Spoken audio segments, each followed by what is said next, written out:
In front of me is BLACKVIEW Tab 16 Pro, and today I would like to show you how you can select and delete multiple photos at once.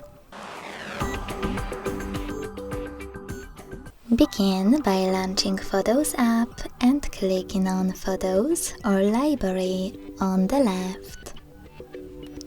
Either way, after selecting one of those options, to pick all of your photos that you wish to delete, hold one of them and use those type of dots at the top left corners.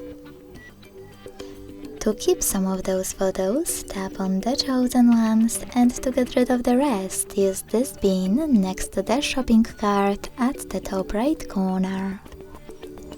Then hit Got It and tap on Move to Trash. Thanks so much for watching. If you enjoyed this video, leave a like, comment and subscribe. Bye!